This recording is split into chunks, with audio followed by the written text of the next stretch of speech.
நேற்று காதி நீதிமன்றத்தினுடைய ஒரு நீதிபதி விவாகரத்து வழக்கு தொடர்பாக 2 லட்சம் லஞ்சம் பெற முயன்ற போது லஞ்ச ஊழல் திணைக்களத்தினால் அவர் கைது செய்யப்பட்டிருக்கிறார். இந்த செய்திதான் நேற்றிலிருந்து இப்போது பேசு பொருளாக இருக்கிறது. இந்த செய்தியோடு சேர்த்து இந்த காதி நீதிமன்றங்கள் தொடர்பான விமர்சனங்களும் இப்போது சமூக மட்டத்திலே பேசப்பட்டு வருகிறது. குறிப்பாக முன்னாள் நீதி அமைச்சராக இருந்த அலி சப்ரி கூட இந்த செய்தியை பகிர்ந்து இதற்குத்தான் நாங்கள் சட்ட திருத்தம் கொண்டு வர பார்த்தோம். அந்த சட்ட திருத்தத்தை கொண்டு வந்திருந்தால் இந்த விடயங்களை எல்லாம் தவிர்த்திருக்கலாம். ஆனால் நாங்கள் கொண்டு வருவதற்கு இறுதி கட்டத்தில் இருந்தபோது ஆட்சி மாற்றம் என்பது அதனை நாங்கள் செய்ய முடியாமல் போனது என்பது குறித்து அவர் எழுதியிருந்தார். இந்த காதி நீதிமன்றங்கள் தொடர்பாகவும் இந்த முஸ்லிம் திருமண சட்டத்தை திருத்த வேண்டும் என்பது தொடர்பாகவும் காலாகாலமாக மிக நீண்ட காலமாகவே பேசு பொருளாக இருக்கின்ற ஒரு விடயமாக மாத்திரமே இருப்பதை ஒழிய அது இன்னும் திருத்தப்படாமலே இருக்கிறது.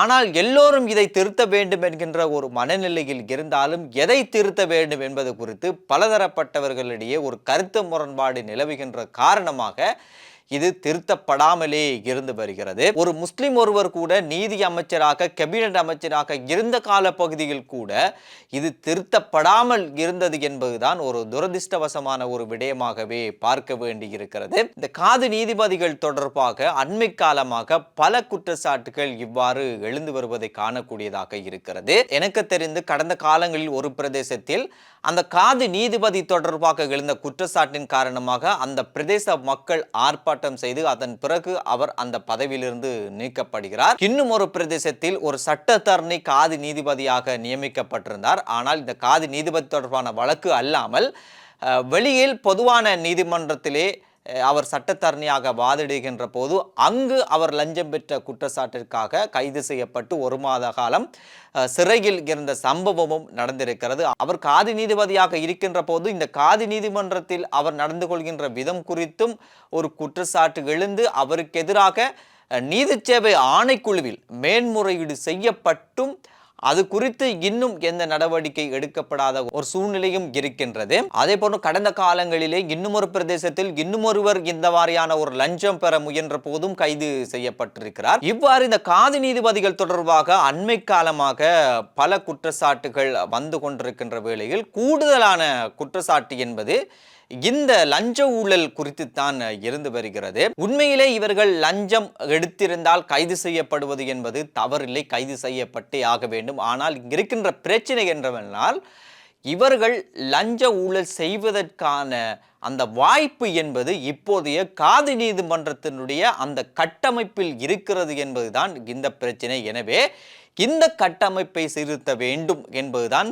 பலருடைய குரலாக இருக்கிறது. ஆனால் இன்னும் அது நடந்த பாடு இல்லை. குறிப்பாக இந்த பிரச்சனை என்பது அவர்களுடைய தகமையில் இருந்தே ஆரம்பிக்கிறது என்று சொல்லலாம். இலங்கையை பொறுத்த வரைக்கும் 65 காதி நீதிபதிகள் இருக்கிறார்கள். நான் இங்கு காதி நீதிபதிகள் என்று ஏன் குறிப்பிட்டு சொல்கிறேன் என்றால் முஸ்லிம் திருமண சட்டத்திலே காதி நியமனம் என்ற வார்த்தை மட்டும்தான் இருக்குதே ஒழிய காதி நீதிமன்றங்கள் என்ற வார்த்தை இல்லை. எனவே இதை திருத்த வேண்டும் என்று குரல் கொடுப்பவர்கள் இதனை காதி நீதிமன்றம் என்று மாற்ற வேண்டும் என்பது குறித்தும் அவர்கள் குரல் கொடுத்து வருகிறார்கள். ஆகவே காதி நீதிபதிகள் 65 இலங்கையில் இருக்கிறார்கள். இந்த காதி நீதிமன்றங்களிலே 500 தொடக்கம் 1000 வழக்குகள் இப்போதும் நிலுவையில் இருந்து கொண்டிருக்கிறது. இந்த காதி நீதிபதிகளை நியமிப்பதற்கான தகமைகள் என்பதை பார்க்கின்ற போது முஸ்லிம் திருமண சட்டத்திலே ஒரே ஒரு தகமை தான் குறிப்பிடப்பட்டிருக்கிறது. அதுதான் ஒரு நல்லொழுக்கம் உள்ள ஒரு முஸ்லிம் ஆண் என்கின்ற தகமை மட்டும்தான் இதிலே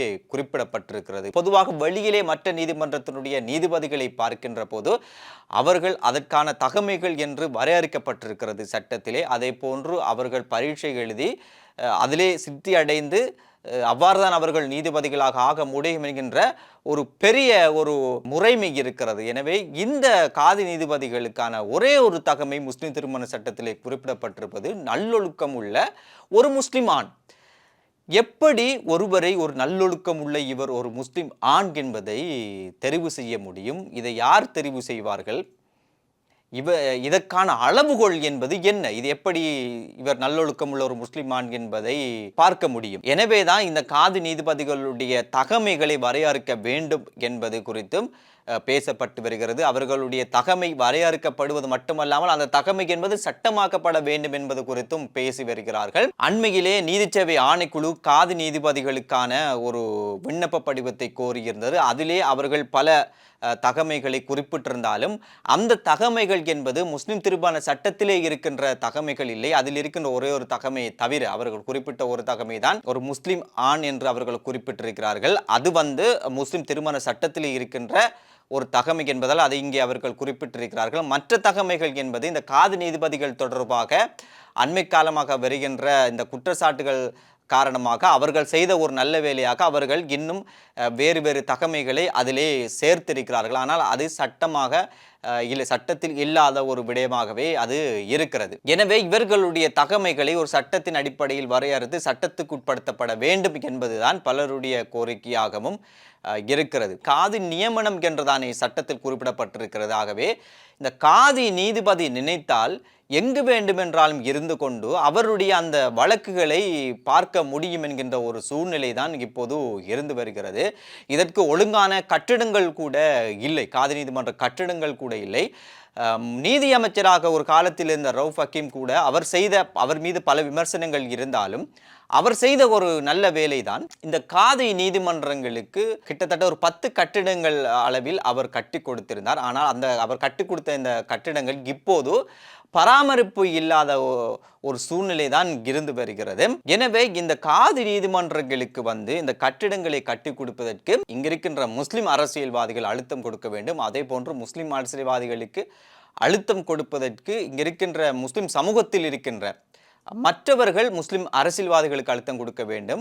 எனவே இந்த விடயம் என்பது ஒரு கூட்டு வேலையாகவே தான் நடக்க வேண்டும். அப்போதுதான் இது குறித்தான ஆரோக்கியமான முன்னெடுப்புகள் என்பது முன்னெடுக்கப்பட வேண்டும். இல்லாவிட்டால் இப்படியான குற்றச்சாட்டுகள் என்பது தொடர்ந்தும் வந்து கொண்டுதான் இருக்கும். அது ஏனைய சமூகங்களுக்கும் அது இந்த பிரச்சனை என்பது பேசு பொருளாக மாறக்கூடிய வாய்ப்புகளும் அதிகம் இருக்கிறது. இப்போதைய நிலவரத்தின்படி காதி நீதிபதி என்பவர் அது மீன் சந்தையாக இருந்தாலும் பரவாயில்லை, அங்கு சென்று குடும்ப பிரச்சனைகளை பேசுகின்ற அவர் நினைத்தால் அது அவரிடத்தில் இருந்து பேச முடியும் என்கின்ற ஒரு சூழ்நிலை தான் இங்கு இருக்கிறது. எனக்கு தெரிந்த ஒரு பிரதேசத்தில் ஒரு ஊரில் ஒரு பிரதான வீதியில் ஒரு கடை அறையில் காதி நீதிபதி இருந்து கொண்டு காதி குடும்ப பிரச்சனைகளை அங்கே பேசி கொண்டிருக்கிறார். அதுதான் அவர்களுடைய நீதிமன்றமாக இருக்கிறது. எனவே இவ்வாறான ஒரு நிலைமையில் தான் இந்த காதி நீதிமன்றமே இயங்கி வருகிறது. அதே போன்று இந்த காதி நீதிபதிகளுடைய இந்த சம்பளம் என்பது அவர்களுக்கு போதுமானதாகவும் இல்லை. இந்த சம்பளம் போதுமானதாக இல்லாதன் காரணமாக தகமை இருப்பவர்கள் இந்த காதி நீதிமன்றத்துக்கு விண்ணப்பிப்பதும் இல்லை. இவர்களுக்கு 13,750 ரூபாய் சம்பளம் வழங்கப்படுகிறது மாதம். அதிலே 7,500 ரூபாய் தான் இவர்களுடைய சம்பளமாகவும் மீதியாக இருக்கின்ற 6,250 ரூபாய் அங்கிருக்கின்ற நிர்வாக செலவுகளுக்காக அது செலவழிக்கப்படுகிறது. இதுதான் இங்கே பிரச்சனையாக இருக்கின்றது. இந்த லஞ்சம் ஊழல் பற்றி நாங்கள் பேசினாலும், இந்த காதி நீதிமன்றம் நமக்கு தேவை என்று நாங்கள் பேசினாலும், அந்த கட்டமைப்புக்குள்ளே இருக்கின்ற இந்த மாதிரியான பிரச்சனைகள் இன்னும் சீர்திருத்தப்படாமலே இருந்து வருகிறது. இதன் காரணமாகத்தான் இந்த லஞ்ச ஊழல் பிரச்சனை என்பது அதிகரித்திருக்கிறது. இப்போது ஒரு காதி நீதிபதி ஒரு ஃபைல் வாங்குவதிலிருந்து இந்த லஞ்ச ஊழல் பிரச்சனை என்பது ஆரம்பிக்கிறது என்பதுதான் இங்க இருக்கின்ற துரதிர்ஷ்டவசமான ஒரு விடயமாக இருக்கிறது. அரசாங்கம் இந்த காதி நீதிமன்றங்களுக்கு நிதியை ஒதுக்கினாலும் அந்த நிதி என்பது ஒரு போதுமானதாக இல்லை. எனவே காதி நீதிமன்றங்கள் தேவை என்று வாதிடுபவர்கள் முதலிலே அந்த காதி நீதிமன்றத்தை ஒரு நீதிமன்ற கட்டமைப்பு முறை போல அதை கொண்டு வர வேண்டும். அதற்கு முயற்சிக்க வேண்டும். அதற்கு சட்டத்திலே பல திருத்தங்கள் செய்யப்பட வேண்டும். இதை பேசி கடந்து செல்வதை விட கூட்டாக சேர்ந்து எல்லோரும் ஒரே இடத்தில் இருந்து கொண்டு இதை பேசி தீர்க்க வேண்டியதுதான் ஆரோக்கியமான ஒரு விடயமாக இருக்கிறது. அப்படி இல்லை என்றால் இது இன்னும் சீரழிந்து செல்லுமே ஒழிய இதற்கான தீர்வு என்பது கிட்டப்படாமலே இருக்கும். முதலில் இந்த காதி நீதிமன்றங்களுக்கு ஒரு முறையான ஒரு கட்டமைப்பு ஒன்று தேவையாக இருக்கிறது. அதற்கு இங்கிருக்கின்ற முஸ்லிம் அரசியல்வாதிகள் அரசாங்கத்துக்கு அழுத்தம் கொடுத்து அதனை செய்ய வேண்டும். அப்படி செய்ய முடியாது என்று இல்லை. ஏனென்றால் ஏற்கனவே ரவுஃப் ஹக்கீம் நீதி அமைச்சராக இருந்தபோது அவர் அந்த கட்டிடங்களை எடுத்து கொடுத்து செய்து இருந்தார்.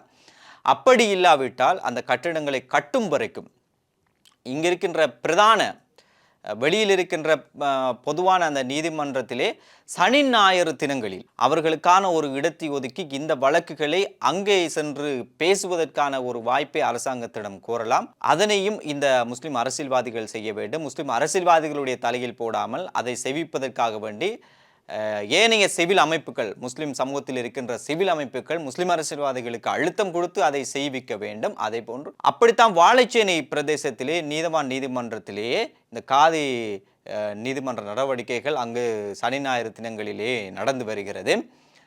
அப்படியும் செய்யக்கூடிய வாய்ப்புகளும் இருக்கிறது. எனவே இது தனிநபரால் கொண்டு போகக்கூடிய ஒரு விடயம் அல்ல. இது எல்லோரும் சேர்ந்து செய்ய வேண்டிய ஒரு கூட்டு முயற்சியாகவே இது இருக்கிறது. அப்போதுதான் இந்த காதி நீதிமன்றங்கள் என்பது ஒரு காதி நீதிமன்றமாக இயங்கக்கூடிய ஒரு சூழ்நிலையை ஏற்படுத்த வேண்டும். அதனால் தான் நாங்கள் சொல்கிறோம், இந்த காதி நீதிமன்றங்கள் என்பது ஒரு நீதிமன்றமாக இங்கே இயங்கவில்லை, அதற்குள் பல திருத்தங்கள் செய்ய வேண்டி இருக்கிறது என்பதை நாங்கள் சுட்டி காட்டுகிறோம்.